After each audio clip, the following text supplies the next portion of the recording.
नमस्कार, मैं हूं सच्चिदानंद वशिष्ठ।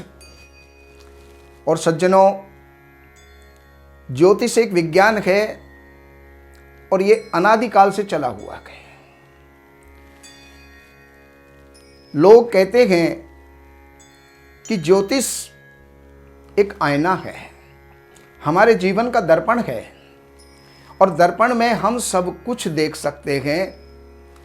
अब यहाँ पर आज का जो मेरा विषय है वो ये है कि हम कुंडली के अंदर कैसे जानें कि माता का सुख है या नहीं है। लोग आते हैं, हम अपने जीवन के अंदर कोई अच्छा सा मकान बनाएंगे या नहीं बनाएंगे। तो माता और प्रॉपर्टी का सुख, ये आज का हमारा विषय है कि ये जो है हम कैसे देखें, कैसे जानें हमारी कुंडली के अंदर है या नहीं है। अब आप यहाँ पर ये कुंडली देख रहे हैं, कन्या लग्न की कुंडली है और माता का स्थान भी चौथा होता है और प्रॉपर्टी का स्थान भी चौथा होता है। माता का जो कारक होता है वो होता है चंद्रमा और प्रॉपर्टी का जो कारक होता है वो होता है मंगल। अगर वो चतुर्थ स्थान को देख रहे हैं, चतुर्थ स्थान में स्थित हैं और किसी प्रकार से अगर ग्रसित नहीं हैं तो उनको वो सुख जीवन के अंदर प्राप्त होंगे। अब यहाँ आप इस कुंडली के अंदर आप देख रहे हैं कि यहाँ चंद्रमा और मंगल दोनों ही अष्टम स्थान के अंदर बैठे हुए हैं और अष्टम स्थान रंध्र होता है। रंध्र का मतलब छिद्र, छिद्र का मतलब होता है कि वो मौत के घर के अंदर बैठा हुआ है, मृत्यु के घर के अंदर बैठे हुए हैं, तो वो सुख उस व्यक्ति को जीवन में प्राप्त नहीं हुआ करते। अब चतुर्थ स्थान को हम देखते हैं। अब चतुर्थ स्थान यहाँ पर धनु राशि है और धनु का मालिक वहाँ पर बृहस्पति वहीं पर बैठा हुआ है। अर्थात वो इस बात को तो निश्चित बता रहा है कि इस व्यक्ति के जीवन में माँ होंगी, प्रॉपर्टी होगी, लेकिन उसका सुख कितना है वहाँ पर शनि चतुर्थ स्थान को देख रहा है और शनि जहाँ पर देखता है वहाँ पर बिगाड़ पैदा करता है, उस जगह को नष्ट करता है, वहाँ के सुख से वो वंचित करता है। तो बृहस्पति जो है शनि से दृष्ट होने के कारण सब कुछ होते हुए भी उसका सुख मिलने वाला नहीं है।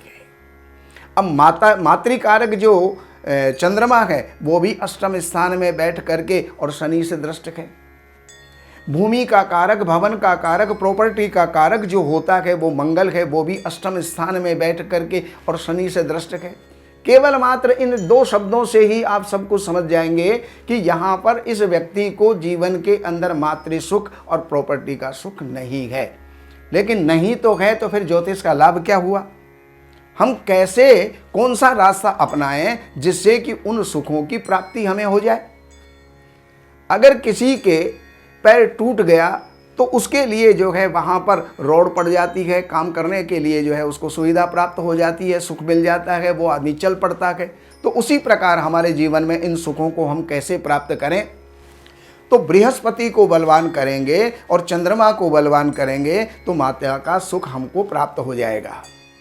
और वो बलवान कैसे होंगे? बृहस्पति के लिए पुखराज और चंद्रमा के लिए मोती, अच्छा मोती वो हम धारण करें। ये जौहरी के पास जब आप जाएंगे तो नाना प्रकार के मोती आपको प्राप्त होंगे और वहाँ पर आप ये जो है मोती और पुखराज धारण करके और आप माता के सुख को बढ़ा सकते हैं।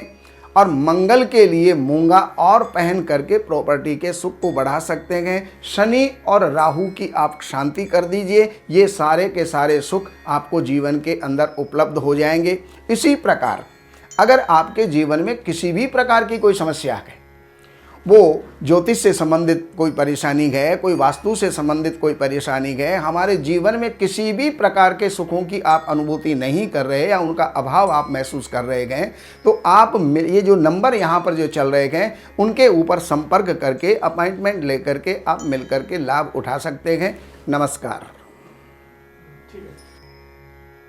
हमारे यहाँ वैदिक ब्राह्मणों के द्वारा सभी प्रकार के पूजा पाठ, कर्मकांड, संगीत में विवाह, गृह क्लेश, काल सर्प दोष, व्यापार में रुकावट व नवग्रहों की पूजा आदि कराई जाती है। हमारे संपर्क सूत्र हैं 7838898421 देवज्ञ सच्चिदानंद वशिष्ठ जी से वास्तु, ज्योतिष, वैदिक अनुष्ठान, पूजा पाठ, महामृत्युंजय पाठ, शतचंडी पाठ, बगुलामुखी पाठ, भैरव अनुष्ठान आदि, राशि रत्न, रुद्राक्ष, कवच आदि हेतु संपर्क करें। हमारे संपर्क सूत्र हैं 7838898421। हमारी वेबसाइट है www.shrivashishth.com।